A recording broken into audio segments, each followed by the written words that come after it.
Hi, this is Ashlyn with Bellevue Avenue. I'm going to show you how to use our legacy actions. So when I set out to design this set, I wanted something that would entice a feeling of nostalgia and timelessness in my images, something that was sober and reflective. You know, most of my sets, such as the Resplendent collection or Wanderlust and Whimsy, are bright and colorful. They are fun and playful and vibrant. And while I love using those tones on many of my images, some images need a different look and something that entices a different feeling from the viewer, which is why I created the legacy actions. These actions, on the other hand, are subdued and have an old storybook-like finish, reminiscent of a bygone era. These actions you'll find are desaturated and infused with browns and subtle green tones, as well as warm casts. So let's go ahead and look through the set.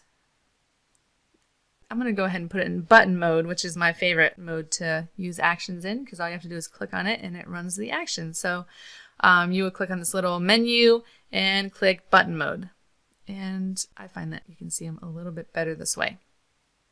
Okay, so in the set, all the purple ones are the main actions, and these are going to do the heavy lifting in your images. They're going to run through all of these steps and clean up your images, as well as give them that finishing look. Okay, so in the main actions, we have a set of warm actions, desaturated actions, cool actions, and dark actions. Once you've run these, you can play with all of the extra little adjustments and toning. So we have our adjustment section, which has actions like brighter, darker, contrast, and so on. And then we also have the ambience section. This helps you create the atmosphere in your image, such as creamy light, as well as brush on fog, which is very fun. And then you have your add-on toning. So if you want to finish up with little extra touches of toning, you can build and mix those here. So let's go ahead and edit some images, and I'll walk you through how to use these. So I'm going to run contrasty brown-green. And as you can see, it immediately gives it a nice rich look to this image. All right, and then now I'm going to go down to the adjustment section, and I want to add some darkness to the edges to kind of vignette it a little bit. So I'm running the darker action. And I'm going to increase this to around 50-ish. And then I'm going to invert this layer mask so that I can paint the effect right back on.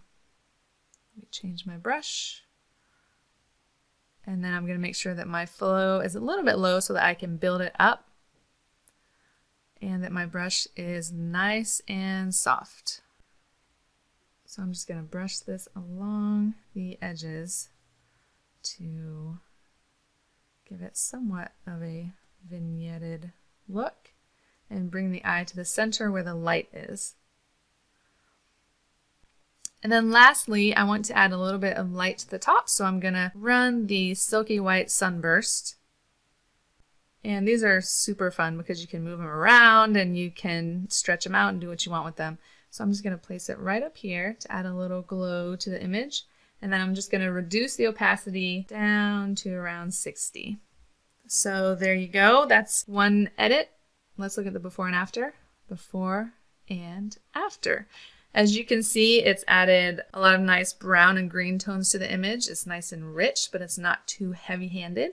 And it also has nice creamy light. All right, let's go ahead and work on this image. And I'm going to zoom it in just a little bit. Okay, so on this image, we're going to use Crisp Warm Pop. Okay, so before and after, and you can see already how much depth and clarity it has added to the image. It also has a bit of desaturation to the tones and also a little bit of warmness. All right, so I'm going to go down to the toning section and add some tones here. All right, we're going to run warm contrast and added a nice little boost of warm contrast. I tried to label these as clearly as possible because a lot of my fans said that they appreciated that. So most of them are about as clear as day, easy to understand and identify as you're going through the actions. Secondly, I'm going to add another tone and it is Airy Melon. So it adds kind of a nice, airy, warm glow to it. Let's look at that again, before and after. And then one last little touch, I want to go ahead and run darker again because I want them to stand out. So I'm going to add a little bit of darkness right in the center section. Okay, and then I'm going to increase this all the way up to about 75. I'm going to invert this layer mask by clicking Control I. I'm going to get my brush out, make sure it's white and soft, and then my flow is somewhat low. And then I'm just going to build this on right in the center. I'm going to brush it back off of them in just a moment. I'm going to switch my color over to black so that I can brush it off of them. Make sure that they are still bright and center of attention. Okay, and there you go. So let's look at the before and after. Before and after. Okay, let's do one last image. Okay, in this image, the first step I'm going to do is darken this foreground area because I want him to be the subject of attention, and so I don't want there to be too much light here in the front. So let's run that darker action again.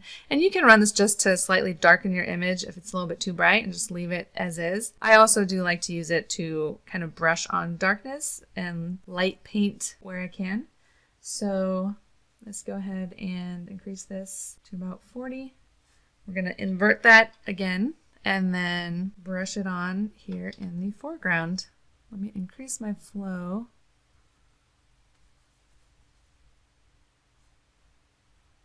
Now I'm going to add some toning to this. We're going to use yellow glaze. So it's added a nice little glaze of warmth.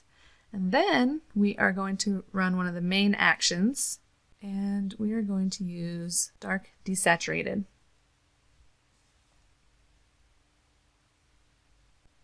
Okay, so as you can see, that made a big difference already. Let's do a before and after. I love how it gave it that deep desaturated look, and it just gives you the essence of timelessness. I love that touch. I love that final look in the image, but we still have a little bit of work to do. So, and obviously all of this is optional. I've put all of these actions here for your creativity. You can build and mix as much as you want or as little as you want. So it's really up to you. I like to get creative with these, but you can just run the main actions and be done if you want. So it's really up to you. So on this one, I need to add a little bit more right in here. So we're going to do clean, warm pop. And I want to brush it off the sky. So I'm going to choose a black brush at 100%, and I'm just going to brush it off of here.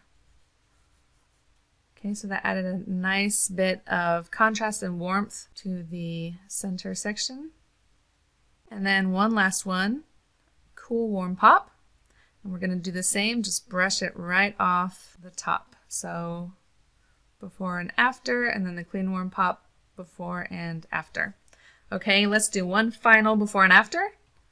Before and after. So that is how you use the legacy actions and what's all included and what they're all about. I hope you enjoyed this tutorial, and I thank you so much for joining me today.